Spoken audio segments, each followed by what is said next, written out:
नमस्कार विद्यार्थी मित्रांनो, यापूर्वी आपण बियाणे विपणन या पाठाच्या उजळणीला सुरुवात केलेली होती. आज सुरुवातीपासून पुन्हा आपण बियाणे विपणन या पाठाची माहिती या ठिकाणी घेणार आहोत. बियाणे विपणन हा आपला पेपर 3 मधील 5वा पाठ असून यामध्ये जे आपण उपघटक अभ्यासणार आहोत त्यामध्ये प्रामुख्याने सुरुवातीला आपण बियाणे विपणन म्हणजे काय हे पाहणार आहोत, त्याची व्याख्या पाहणार आहोत. त्यानंतर बियाणे मागणीचे पूर्वानुमान कसे केले जाते, पूर्वानुमान करणे म्हणजे काय, त्याचे फायदे काय, त्याचे तोटे काय, किंवा पूर्वानुमान करत असताना कोणकोणत्या घटकांचा विचार केला जातो याची माहिती आपण या ठिकाणी घेणार आहोत. त्यानंतर बियाणे विपणन रचना आणि संघटन पाहणार आहोत, ज्याच्यामध्ये मध्यवर्ती बियाणे विपणन विभाग असेल, विभागीय कार्यालय असतील, बीज विक्रेत्याच्या जबाबदाऱ्या असतील, या सर्व बाबींचा आपण अभ्यास करणार आहोत. बीज विक्री पद्धतीचा अभ्यास आपण करणार आहोत. त्यानंतर साठवणुकीसाठी बीज कोठा किंवा गोदाम स्थापनेची व्यवस्था जी आहे त्याविषयीची माहिती आपण घेणार आहोत, ज्याच्यामध्ये बीज कोठार स्थापण्याचं गरज किंवा महत्त्व काय आहे, बीज कोठार स्थापण्याचे फायदे काय आहेत किंवा त्याचे दोष अथवा तोटे काय आहेत याची माहिती आपण बियाणे विपणन या पाठामध्ये घेत आहोत. त्यानंतर पुढचा जो 5वा उपघटक आपण पाहणार आहोत या पाठामध्ये, त्याचं नाव आहे बियाणे विक्री वाढीला चालना देणे. आणि बियाणे विक्री वाढवण्यासाठी जी वेगवेगळी प्रसिद्धी माध्यमं आपल्याला अभ्यासायची आहेत त्या प्रसिद्धी माध्यमांचा अभ्यास आपण या ठिकाणी करणार आहोत. त्यामध्ये छापील प्रसिद्धी माध्यमं असतील, प्रक्षेपण माध्यमं असतील, बहिस्थ किंवा बाह्य माध्यमं असतील, अशा विविध प्रकारच्या माध्यमांचा अभ्यास आपण बीज विक्री वाढीला चालना देणे या उपघटकाअंतर्गत पाहणार आहोत. बीज विक्री करून केवळ शेतकऱ्यांना भागत नाही, तर शेतकऱ्यांना बीज विक्री केल्यानंतर बीज विक्रेत्याला काही नंतरची कार्य करायची असतात. त्याला आपण बीज विक्रीनंतरची कार्य म्हणूया किंवा विक्री पश्चात सेवा याचा अभ्यास आपल्याला करायचा आहे. बीज विपणनावर परिणाम करणारे विविध घटक आहेत, त्या घटकांचा अभ्यास आपण 7व्या उपघटकामध्ये पाहणार आहोत.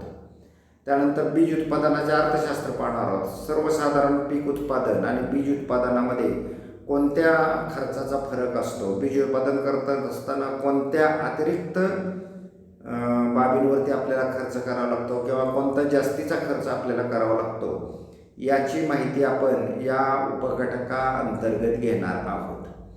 यानंतर विद्यार्थी मित्रांनो, आपण बीज विक्री किंमत कशी ठरवली जाते किंवा बीज विक्री किंमत ठरवताना कोणकोणत्या घटकांचा विचार करावा लागतो याची माहिती या बियाणे विपणन या पाठामध्ये आपण पाहणार आहोत. तर अशा पद्धतीनं बियाणे विपणन या पाठामध्ये विविध घटक आपण अभ्यासणार आहोत. त्यानंतर याची जर थोडक्यात प्रस्तावना सांगायची झाली तर विद्यार्थी मित्रांनो, बियाणे विपणन म्हणजे नक्की काय, तर शासकीय यंत्रणा किंवा खाजगी कंपन्यांमार्फत उत्पादित झालेले जे बियाणं आहे ते शेतकऱ्यांपर्यंत लागवडीसाठी पोहोचवणे म्हणजे बियाणे विपणन होय. आणि भारतामध्ये 19व्या शतकापर्यंत विविध पिकांचे घरचे पारंपरिक बियाणे पेरण्याची प्रथा चालू होती आणि दरवर्षी तेच ते बियाणं वापर झाल्यामुळं त्या वाणाची जी शुद्धता आहे किंवा जे त्या वाणाचे जे विशिष्ट गुणधर्म आहेत हे गुणधर्म कायम राहत नव्हते, त्यामध्ये बदल होत होता. आणि त्यामुळं शासनानं साधारणपणे 1960च्या दरम्यान तालुका बीज गुणन केंद्र स्थापन केली आणि त्यांच्यामार्फत बीज उत्पादनाला सुरुवात केली. जिल्हा परिषद आणि पंचायत समित्यामार्फत बीज वितरण त्याच्या अंतर्गत चालू झालं. याशिवाय खाजगी बियाणे कंपन्यांमार्फतही सुधारित व संकरित वाणाचे बीज उत्पादन चालू झाले. उत्पादित झालेलं बियाणं योग्य वेळेत आपल्याला हंगाम सुरू होण्याअगोदरच योग्य वेळ अगोदर शेतकऱ्यांना पोहोचवणं गरजेचं असतं आणि त्यासाठी योग्य वेळ अगोदरच आपल्याला बियाण्याची व्यवस्था करणं गरजेचं असतं. तर त्यासाठी मागणीचं योग्य पूर्वानुमान करून अगदी काही काळ अगोदर विभागवार वेगवेगळ्या ठिकाणी जे कार्यालय असतात त्या कार्यालयामार्फत बियाणं शेतकऱ्यापर्यंत पोहोचवण्यासाठीची एक व्यवस्था किंवा रचना करावी लागते, ज्याला आपण बीज विपणन रचना किंवा संघटन असं म्हणतो. थोडक्यात बीज विपणन संघटन किंवा बीज वितरण पद्धती, बीज साठवणूक व्यवस्था बीज विक्री पश्चात सेवा इत्यादी सर्व घटकांचा अभ्यास बियाणे विपणनाच्या दृष्टिकोनातून आपल्याला करावा लागतो किंवा केला पाहिजे. तर अशा पद्धतीने थोडक्यात या पाठाची आपल्याला प्रस्तावना सांगता येईल. त्यानंतर या ठिकाणी आता आपण पाहतोय ही म्हणजे पहिला घटक उपघटक जो की व्याख्या, बीज विपणन म्हणजे नक्की काय. तर मागाशी मी सांगितलं होतं की शासकीय असेल, निमशासकीय असेल किंवा खाजगी कंपन्यांमार्फत जे बियाणं उत्पादित होतं ते बियाणं शेतकऱ्यांना लागवडीसाठी विकत देण्याची जी प्रक्रिया किंवा प्रणाली ते म्हणजे बीज विपणन होय. आणि या बीज विपणनामध्ये जे प्रमुख घटक असतात ते घटक आपण आत्ताच उपघटकाच्या रूपानं पाठाचे पाहिलेले आहेत. सुरुवातीला बियाण्याच्या मागणीचं पूर्वानुमान करायचं, त्यानंतर बियाणे विपणन रचना आणि संघटन करायचं, बीज कोठार किंवा गोदामाची व्यवस्था करणे, बीज विक्रीवाढील चालना आणि बीज विक्रीनंतरची कार्ये ज्याला आपण विक्री पश्चात सेवा म्हणतो, बीज उत्पादनाचे अर्थशास्त्र किंवा बीज विक्री किंमत ठरवणे. अशा पद्धतीनं विविध जे महत्त्वाचे घटक आहेत ते बीज विपणनामध्ये त्यांचा समावेश असतो. तर यामध्ये जो दुसरा घटक, पहिला पण व्याख्या बघितला आणि बियाणे विपणनामधला पहिला आणि एकूण दुसरा घटक जो उपघटक जर पाठाचा बघायचा झाला तर त्या बाबतीमध्ये आपल्याला असं म्हणता येईल की बियाणे मागणीचे पूर्वानुमान करणे हा आहे.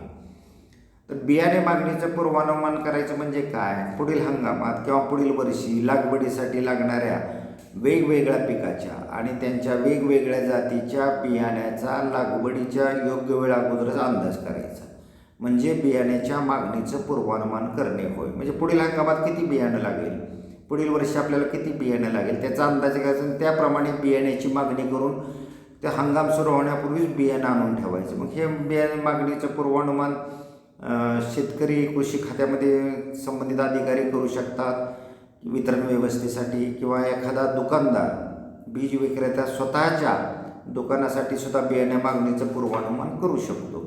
तर बियाण्याच्या मागणीचा पूर्वानुमान करताना कोणकोणत्या घटकांचा विचार करायचा आहे त्याविषयी आपण आता थोडक्यात पाहणार आहोत. इथं तुमच्यासमोर डोळ्यासमोर स्क्रीनवरती ते घटक दिसत आहेत.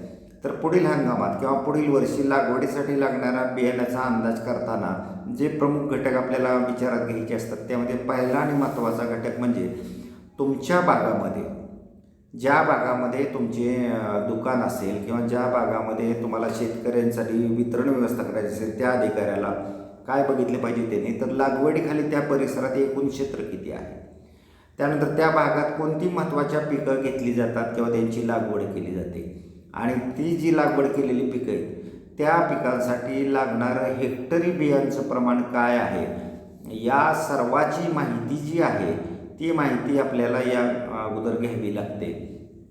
त्यानुसारच आपण बीज मागणीचा अंदाज करू शकतो. कारण कसं त्या भागात लागवड एकूण किती क्षेत्रावर होते हे अगोदर पाहिलं पाहिजे. त्यानंतर ज्या पिकांची लागवड त्या भागात केली जाते अशाच पिकांचं बियाणं तुम्हाला मागवणं आवश्यक असतं. त्या दृष्टिकोनातून कोणकोणत्या पिकांची लागवड केली जाते. आता हे समजा एखाद्या पिकाची त्या भागामध्ये 100 एकरावर लागवड होत असेल तर हेक्टरी किती लागतं, 2 किलो बियाणे लागत असेल तर 100 हेक्टर गुणिले 200 किलो बियाणं लागेल किंवा 2 क्विंटल बियाणं लागेल. या पद्धतीने तुम्ही विक्रीसाठी बियाणं उपलब्ध करून ठेवू शकता. त्यानंतर शेतकऱ्यांचा विविध पिकांविषयी जातींविषयी पसंतीक्रम काय, ज्या भागात तुमचं ते बियाणं मागणी करायचे त्या भागामध्ये कोणकोणत्या पिकांना शेतकऱ्याची पसंती किंवा त्या प्रत्येक पिकाच्या कोणत्या, का प्रत्येक पिकाला तुम्हाला माहिती आहे अनेक प्रकारच्या जाती वेगवेगळ्या कंपनीमार्फत उपलब्ध असतात. त्यापैकी ज्या जातीला जास्त पसंती अशा पसंती असलेल्या जातीचेच बियाणं तुम्ही विक्रीसाठी उपलब्ध करणं तुम्हाला गरजेचं असतं. त्यानंतर जास्त उत्पन्न देणारं पीक आणि त्याच्या खाली असलेलं सध्याचं क्षेत्र किती आहे त्या दृष्टिकोनातून आपल्याला बियाण्याची मागणी करता येते. आता बियाण्याचं पूर्वानुमान करत असताना महत्त्वाचा एक विषय म्हणजे मागील वर्षी संबंधित झालेल्या बियांचा खप किती किंवा विक्री किती याचा अंदाज आपण घेतला पाहिजे. समजा मागील वर्षी कोणत्या पिकाला जास्त मागणी होती, प्रत्येक पिकासाठी किती किलो बियाणे गेलं किंवा त्या प्रत्येक पिकाच्या कोणकोणत्या जातीला जास्त शेतकऱ्यांनी पसंती दिली, त्यांचं किती बियाणं खपलं, त्यानुसार या वर्षीच्या पुढील वर्षीच्या हंगामासाठी किंवा पुढील वर्षीसाठी आपल्याला बियाणं मागवताना पूर्वानुमान करताना त्याचा उपयोग होतो. त्यानंतर बियांची प्रत आणि किंमतसुद्धा महत्त्वाची आहे. बियांची प्रत योग्य असली पाहिजे आणि किंमत रास्त असली पाहिजे. अवाजवी किंमत असेल तर महागड्या बियाण्याकडे शेतकऱ्यांचं फारसा कल राहत नाही. या दृष्टिकोनातूनही आपल्याला पूर्वानुमान करताना विचार केला पाहिजे. तुमच्या परिसरामध्ये असलेले स्पर्धक, त्यांची संख्या किती, त्यांची व्याप्ती किती आहे, त्यांच्याकडं शेतकरी किती प्रमाणात जातात, त्यांच्याकडं किती बियाण्याचा खप होतो, या सर्व बाबीची माहिती तुम्हाला त्या ठिकाणी घेतली पाहिजे. आणि त्यांची शेतकऱ्यांना सेवा देण्याची पद्धत काय, शेतकरी त्यांच्यावर खुश आहेत का, नसतील तर ते तुमच्याकडे वळवण्यासाठी तुम्हाला काय केलं पाहिजे, या सर्व बाबींचा अभ्यास आपल्याला करावा लागतो. जाहिरात आणि विक्रीला चालना देण्याच्या प्रकारावरती सुद्धा बियाण्याचा खप अवलंबून असतो. योग्य प्रकारे जाहिरात झाली तर विक्रीला चालना होते आणि जास्त बियांचा खप त्या ठिकाणी होऊ शकतो. त्यानंतर बियाणे बाजारपेठ असलेल्या भागाचे हवामान कोणत्या पिकाला पोषक आहे, एखाद्या पिकाच्या कोणत्या विशिष्ट जातीला पोषक आहे, याचा अभ्यास केला तर तुम्हाला कोणत्या जातीचं कोणत्या पिकाचं पीक मागवायला पाहिजे याचा अनुमान किंवा अंदाज या ठिकाणी करता येतो. आणि मग महत्त्वाचा तिसरा घटक म्हणजे उत्पादन पद्धती जी आहे सुधारित प्रकारची, ती राबवण्यावर विस्तार कार्यक्रमाचा काय परिणाम होतो, तो परिणाम आपण त्या ठिकाणी पाहायचा आहे. तर अशा पद्धतीने विद्यार्थी मित्रांनो, कोणत्याही पिकाच्या बियाण्याची मागणीचं पूर्वानुमान करताना आपल्याला या सर्व घटकांचा अभ्यास करावा लागतो. आता बियाणे मागणीचं पूर्वानुमान केल्यामुळं काय फायदे होतात किंवा त्याचं महत्त्व काय आहे, कशासाठी हे बियाण्याच्या मागणीचं पूर्वानुमान करावं लागतं, याचा अभ्यास आपण पुढील मुद्द्यामध्ये करणार आहोत. आता यातला पहिला मुद्दा जर तुम्ही पाहिला तर डोळ्यासमोर तुमच्या स्क्रीनवरती दिसतंय. मागणीच्या पूर्वानुमान केल्यामुळं काय होतं, बीज उत्पादन आणि बीज विक्रीचं आपल्याला नियोजन करता येतं. नक्की मागणीचा पूर्वानुमान आला, अंदाज आला की किती प्रकार उत्पादन केलं पाहिजे आणि बीज विक्रीसाठी किती बियाणं उपलब्ध केलं पाहिजे याचा अंदाज आपल्याला घेता येतो. त्यामुळं मागणीचं पूर्वानुमान करणं आपल्याला गरजेचं असतं. त्यानंतर योग्य पूर्वानुमान केल्यामुळे व्यापाराची रचना करता येते. आपल्याला कशा पद्धतीने व्यापार करता येईल, कशा पद्धतीनं कोणकोणत्या पिकाचं कोणकोणत्या जातीचं किती बियाणलं पाहिजे, या सर्व बाबीची रचना तुम्हाला अगोदरच ठरवता येईल. बियाणे कार्यक्रमाचं एकंदर जे नियोजन आहे ते नियोजन करण्यास आपल्याला मदत होते. बियाणे कार्यक्रम म्हणजे तुम्हाला माहिती आहे, बीज उत्पादकासाठी अर्ज करून घेण्यापासून ते बीज उत्पादन करणे, त्याचे निरीक्षण करणे आणि काढणी मळणी करून काढणी पश्चात सर्व प्रकारच्या प्रक्रिया करून बीज विक्री करणे, शेतकऱ्यापर्यंत बियाणं पोहोचवणे, सर्वाला आपण बियाणे कार्यक्रम म्हणतो. आणि या सर्व बाबीसाठी आपल्याला पूर्वानुमानाची फार मोठी गरज लागते. आता कमी मागणी असलेल्या बियांचं अगोदरच पूर्वानुमान केलं तर आपल्याला तोटा किंवा नुकसान टाळता येतं. कारण जास्त राहिलेलं बी माघारी आपल्याला पाठवण्यात सुद्धा ट्रान्सपोर्टचा खर्च असतो, त्यामध्ये नुकसान होऊ शकतं किंवा ते बियाणं खराबही होऊ शकतं. बियाण्याची गुणवत्ता आणि किंमत कायम ठेवण्यासाठी आर्थिक गुंतवणूक कशी केली पाहिजे याचा अंदाज आपल्याला ह्या अशा पद्धतीनं पूर्वानुमानावर घेता येतो. त्याचप्रमाणे बियाण्याचा तुटवडा टाळता येतो. वेगवेगळ्या पद्धतीने अनुमान करून जर तुम्ही किती बी लागतं याचा अंदाज अगोदर केला तर तुम्हाला योग्य प्रमाणात बी अगोदर आणून त्या ठिकाणी ठेवता येतं आणि तुटवडा टाळता येतो आणि नफ्याची खात्री आपल्याला मिळवता येते. तर अशा पद्धतीनं पहिला जो उपघटक आहे तो उपघटक आपण इथं अभ्यासलेला आहे. बियाण्याच्या मागणीचे पूर्वानुमान करणे, त्यासाठी कोणकोणते घटक अभ्यासले जातात आणि बियाण्याचे पूर्वानुमान केल्यामुळं आपल्याला नक्की कोणते फायदे प्राप्त होतात हे आपण या दोन घटकांच्या माध्यमातून बघितलेले. त्यानंतर पुढचा जो उपघटक आपण अभ्यासणार आहोत त्या उपघटकाचं नाव आहे बियाणे विपणन रचना आणि संघटन. तर बियाणे विपणन रचना आणि संघटनमध्ये जो पहिला उपघटक पुढं पाहणार आहोत आपण तो म्हणजे बीज वितरण पद्धती. विक्रेत्यापर्यंत म्हणजे उत्पादकापर्यंत किंवा शेतकऱ्यांपर्यंत बियाणे पोहोचवण्याच्या ज्या वेगवेगळ्या पद्धती आहेत, शासकीय निमशासकीय किंवा खाजगी कंपनी जे बियाणं उत्पादित करते ते बियाणं शेतकऱ्यांपर्यंत किंवा बीज उत्पादकापर्यंत पोहोचवणे याला आपण बीज वितरण पद्धती असं म्हणतो. तर याच्यामध्ये बियांचं वाटप करणे म्हणजे बीज वितरण थोडक्यात आपल्याला सांगता येईल. तर या 4 ते 5 पद्धती आहे, प्रमुख पद्धती आहेत ज्याच्याद्वारे आपण शेतकऱ्यांपर्यंत बीज वितरित करतो. तर पहिली पद्धत आहे शेतकऱ्याकडून शेतकऱ्याकडे बीज वितरण. आता ही पद्धत अतिशय पुरातन आणि पारंपरिक पद्धत आहे, ज्याच्यामध्ये शेतकरी काय करतो, आपल्या शेजारील शेतकऱ्याकडून रोखणे किंवा उसनवाण्यावर बियाणे घेतो आणि आपल्या बियाण्याची गरज भागवतो. तर यासाठी कोणतंही विपणन संघटन कार्यरत राहत नाही. तर ते शेजारी शेतकऱ्याकडून तात्पुरती बियाण्याची गरज भागवणे म्हणजे शेतकऱ्याकडून शेतकऱ्याकडे बीज वितरण. मग शेतकरी रोखणे पैसे देईल किंवा उसनवाराने बियाणं घेईल. माझं बियाणं तयार झालं तुला बियाणं माघारी देईल किंवा माझं बियाणं विकल्यानंतर तुला पैसे देईल रोखीनं. अशा पद्धतीनं ते उसनवारीवरती सुद्धा एकमेकाकडून बियाणं घेऊ शकतात किंवा सरळ रोखीने व्यवहार करून सुद्धा बियाणं शेतकऱ्याकडे आपल्याला वितरित करता येतं. त्यानंतर नोंदणीकृत बीज उत्पादकाकडून बीज वितरण. भारतातील बऱ्याच राज्यामध्ये सरकार काय करतं, नोंदणीकृत बीज उत्पादकांना पायाभूत बियाणं पुरवतं. म्हणजे अगोदर शेतकऱ्यांची नोंदणी केली जाते, त्यांना पायाभूत बियाणं पुरवलं जातं आणि त्या बियाण्याचं परत गुणवून केलं जातं आणि हे गुणवून केलेलं बियाणं जे आहे ते बियाणं शेतकऱ्यांसाठी आपण मग वितरित करतो. त्यानंतर तिसरा जो प्रकार आहे बीज वितरणाचा तो म्हणजे सहकारी संस्थांमार्फत बीज वितरण. सहकारी संस्थांमार्फत बीज वितरण ही सर्वात लोकप्रिय पद्धत आहे. यामध्ये संस्था बीज उत्पादन करून त्याचे वितरण करते आणि बीज उत्पादक शेतकऱ्यास धान्य किमतीपेक्षा 25% रक्कम जास्त देऊन त्यांच्याकडून बियाणे खरेदी करते आणि मग त्यांचं वाटप करते.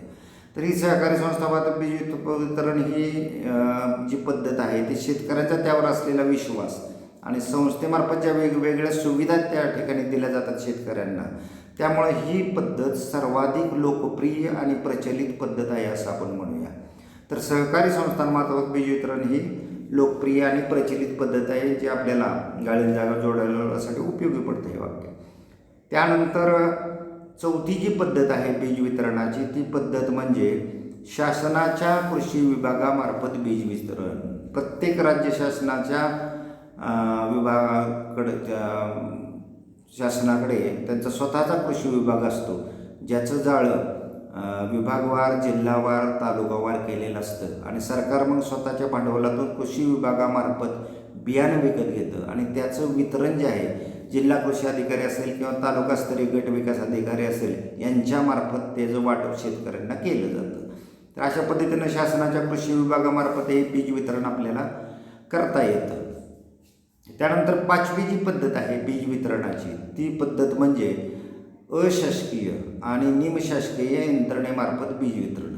या पद्धतीमध्ये बियाण्याचे वितरण हे घाऊक विक्रेते म्हणजे ठोक विक्रेते आणि किरकोळ विक्रेते यांच्या साखळीमधून केलं जाते. तर त्यांच्या माध्यमातून काही निमशासकीय खाजगी संस्थांच्या मार्फत या पद्धतीचं बीज वितरण आपल्याला करता येतं. तर या ठिकाणी एक कॅप्शन दिलेलं आहे अवांतर माहितीसाठी असे कॅप्शन आपण वापरतो. आता हे तुम्हाला माहीत झाले.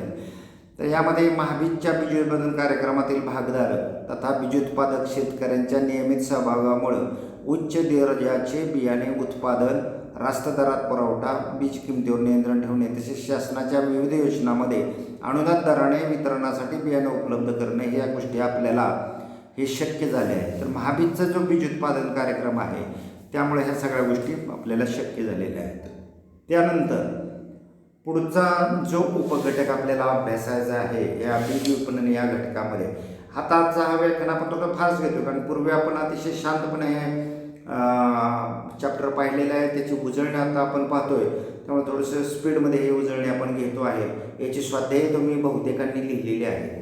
आपले जे 7 धडे पेपर 3साठी 7 धड्याचे बहुतांशी जे विद्यार्थी रोज आता प्रशालेत येत आहेत त्या सर्वांनी जवळपास मला हे धडे त्याचे स्वाध्याय दाखवलेले आहेत, तुम्हाला दिलेले 2 गृहपाठ दाखवलेले आहेत, तुम्हाला दिलेले 2 परीक्षा तुम्ही बहुतेकांनी मला त्या सोडवून त्याच्या उत्तरपत्रिका दाखवलेल्या आहेत.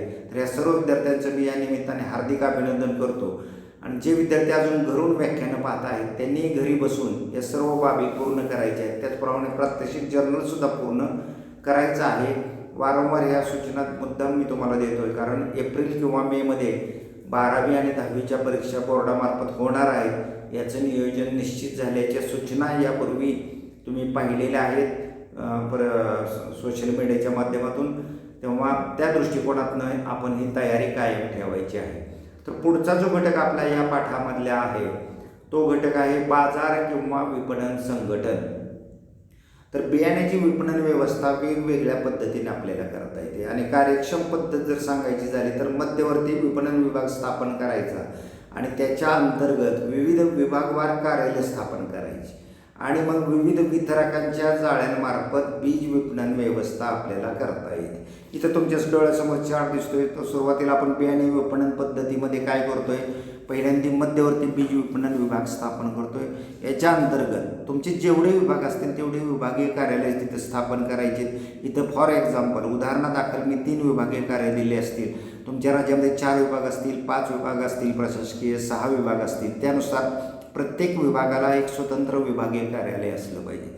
या विभागीय कार्यालयाअंतर्गत मग आपण ठोक वितरक किंवा घाऊक विक्रेते, त्यानंतर व्यापारी, सहकारी संस्था, कृषी सेवा केंद्र, कंपनी आणि महामंडळ यांच्या जाळ्यामार्फत खाजगी विक्रेते, सहकारी संस्था किंवा कृषी सेवा केंद्राच्या वतीनं आपण हे बीज वितरणाचं किंवा बीज विपणनाचं काम या ठिकाणी करत असतो. तरी थोडक्यात आपण तक्ता पाहिलेला आहे. यामध्ये जे मध्यवर्ती बीज विपणन विभाग आहे त्याच्याकडे नक्की कोणत्या जबाबदाऱ्या असतात, त्या जबाबदाऱ्याची माहिती आपल्याला थोडक्यात या ठिकाणी आता घ्यायची आहे. तर बीज विपणन पद्धतीमध्ये जो मध्यवर्ती बीज विपणन विभाग असतो तो काय करतो, तर बीज विपणनाचं सुरुवातीला तो नियोजन करतो. त्यानंतर बीज वितरकाच्या नेमणूक केल्या जातात, म्हणजे ठिकठिकाणी वितरकाची नेमणूक करणे. त्यानंतर बियाण्याची किंमत ठरवली जाते की नक्की किती किमतीला बियाणे विकायचं. मग प्रत्येक पीक असेल, प्रत्येक जात असेल, शेतकऱ्याचा पसंतीक्रम असेल जो पूर्वानुमान करताना आपण वापरलेला आहे, या सर्वांचा विचार करून बियाण्याची किंमत आपल्याला ठरवावी लागते. त्याच्यामध्ये बियाण्याची विक्रीची किंमत ठरवताना कोणकोणत्या गोष्टीचा अभ्यास करायचा हा घटक आपल्या पुढे अभ्यासाला आहे. त्याच्यावरून त्या गोष्टी तुमच्या लक्षामध्ये येतील. त्यानंतर विपणनामध्ये संशोधन करणे. विपणनातल्या संशोधन करत असताना काही विपणनातल्या ज्या अडचणी असतात त्या अडचणी दूर करण्यासाठी कोणत्या पद्धती किंवा अवलंबल्या पाहिजेत त्याचा विचार आपल्याला त्या ठिकाणी केला पाहिजे. त्यासाठी मध्यवर्ती बीज विपणन विभागाकडे ही जबाबदारी असते. त्यानंतर प्रसिद्धी देणे. विविध पिकांच्या बियांना किंवा विविध जातींना प्रसिद्धी द्यावी लागते.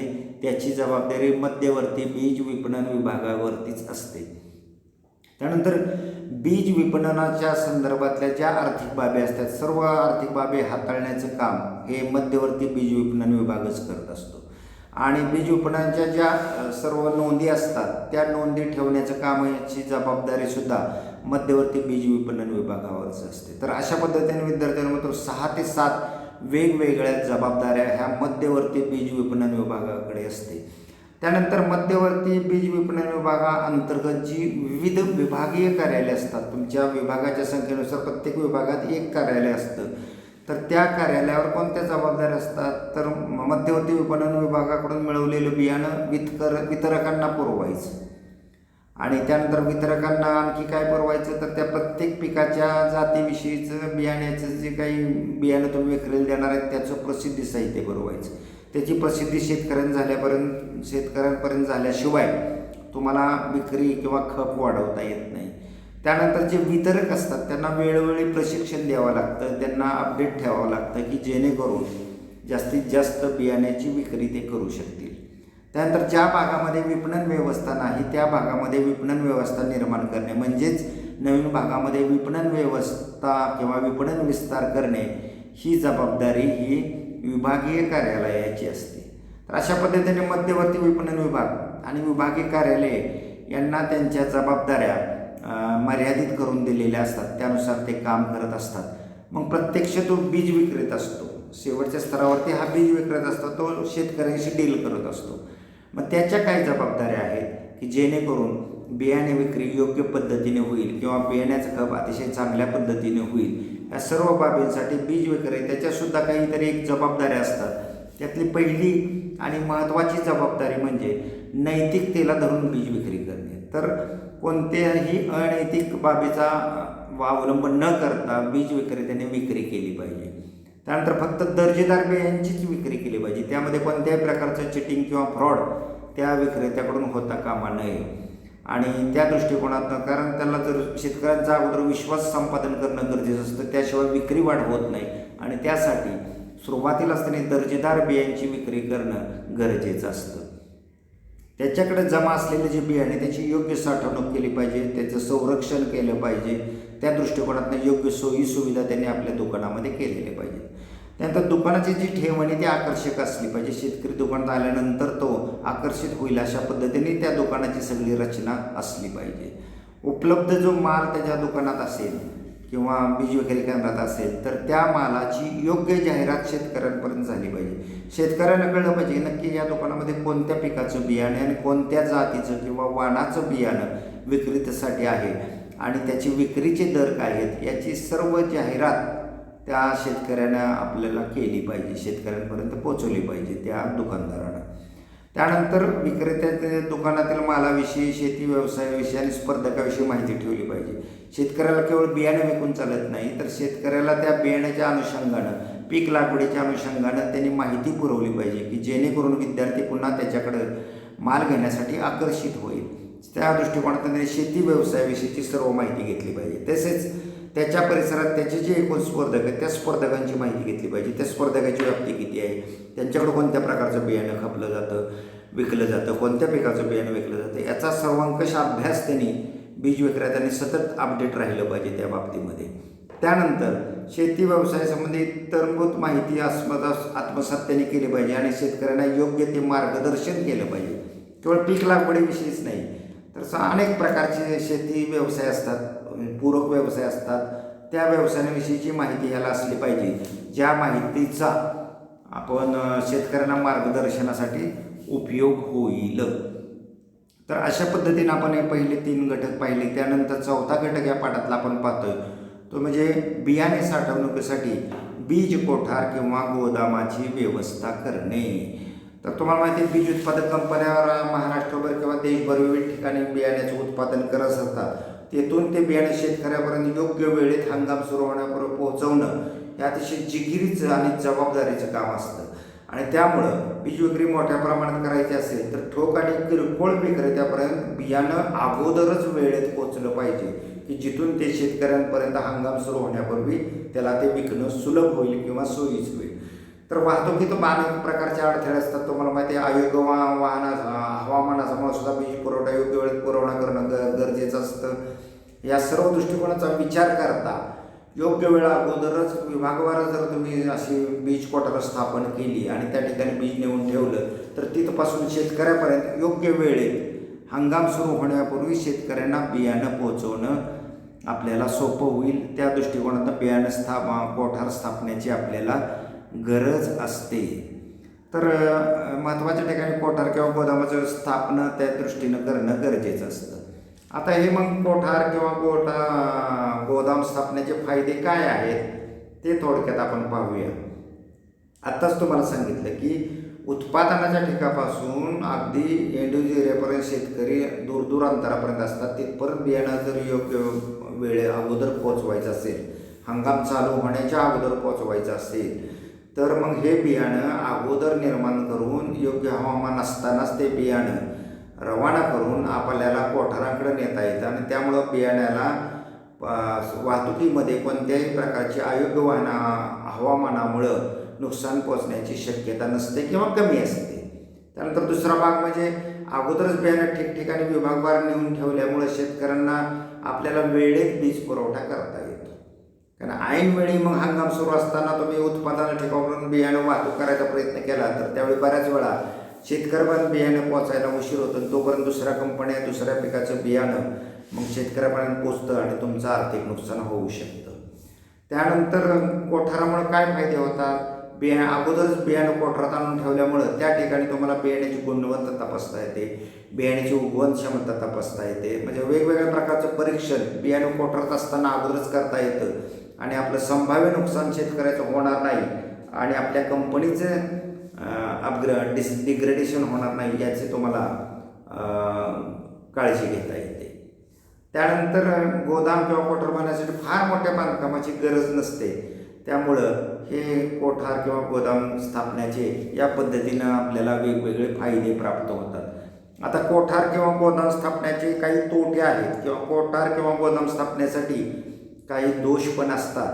कारण अशा ठिकाणी जेव्हा तुम्ही अगोदर बियाणे नेता पूर्वानुमान करून काही वेळा पूर्वानुमानामध्ये अंदाज फसतो.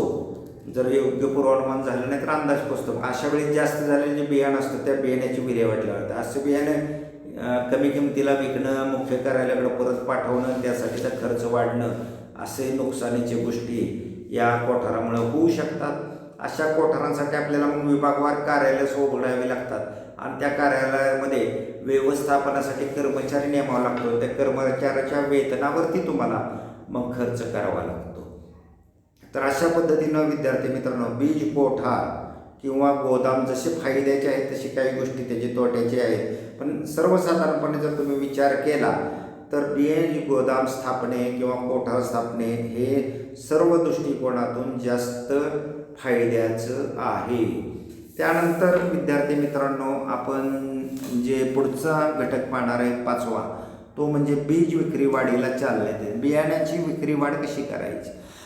तरी बियाण्याची विक्री वाढ करण्यासाठी वेगवेगळे प्रसिद्धी माध्यम आपल्याला उपयोगी पडतात आणि या प्रसिद्धी माध्यमांचा अभ्यास एका पाठोपाठ एक आपण करणार आहोत.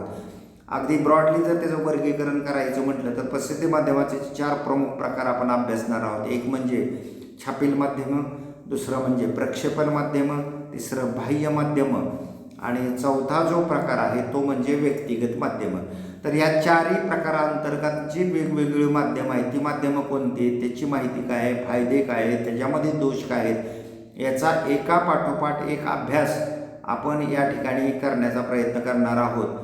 तर सुरुवातीचा जो प्रकार आहे प्रसिद्धी माध्यमांचा या ठिकाणी तुमच्या डोळ्यासमोर स्क्रीनवर तुम्हाला दिसतोय तो कोणता आहे तर छापील माध्यम. छापील म्हणजे काय, छापून वाटण्याची माध्यमं. तर छापील माध्यमाची जर यादी तुम्ही पाहिली समोर तर एक म्हणजे पहिलं म्हणजे वर्तमानपत्र किंवा वृत्तपत्र, यामधून आपल्याला जाहिरात करता येते. दुसरं म्हणजे भित्तीपत्रक, ज्याला आपण पोस्टर असा इंग्रजी शब्द वापरतो. त्यानंतर हस्तपत्रक, लिफलेट, माहिती पुस्तिका, असंख्य पानांची पुस्तिका असते, एकापेक्षा अनेक ज्यादा पानांची पुस्तिका असते, त्याला आपण माहिती पुस्तिका किंवा पॅम्पलेट असं म्हणतो. त्यानंतर दिनदर्शिका किंवा कॅलेंडर, जे आपण वर्षभर घरामध्ये वापरतो, त्याच्यामार्फतही आपल्याला बीज विक्री वाढीसाठी जाहिरात करता येते. त्यानंतर नियतकालिके म्हणजे ठराविक कालावधीपासून निघणारी जे मासिक असतील म्हणजे 1 महिन्याने निघणारे, पाक्षिक म्हणजे 15 दिवसांनी निघणारे आणि साप्ताहिक म्हणजे 7 दिवसांनी, आठवड्याने निघणारे. या पद्धतीनं आपल्याला विविध छापील माध्यमं, एकूण 6 माध्यमं आपण या ठिकाणी पाहणार आहोत आणि या सर्व 6 माध्यमांची माहिती आपण घेणार आहोत.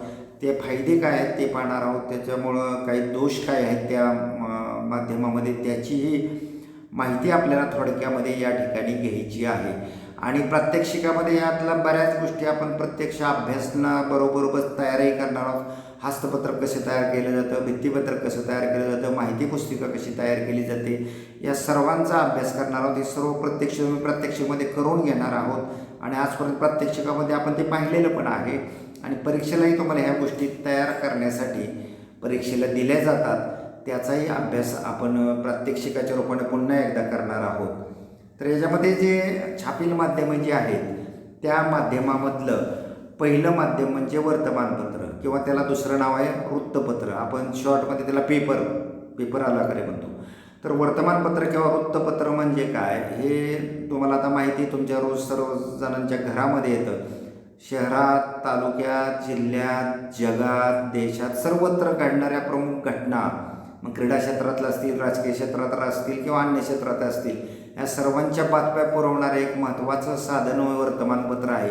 आणि या वर्तमानपत्रामध्ये छोट्या किंवा मोठ्या जाहिराती देऊन तुम्ही तुमच्या बियाण्याचा खप करू शकता. तर वेगवेगळ्या पिकांच्या वेगवेगळ्या जातींविषयी तुम्ही किंवा त्यांच्या मशागतीविषयी माहिती वर्तमानपत्रामधून देऊ शकता आणि त्याद्वारे तुम्ही तुमच्या बियाण्याची जी विक्री आहे किंवा बियाण्याचा जो खप आहे तो खप तुम्हाला वाढवता येतो. अगदी किडीकीटक रोगाच्या नियंत्रणापर्यंत, काढणी मळणीच्या भागापर्यंत सुद्धा तुम्ही सगळी माहिती वर्तमानपत्रापर्यंत शेतकऱ्यांपर्यंत पोहोचवू शकता.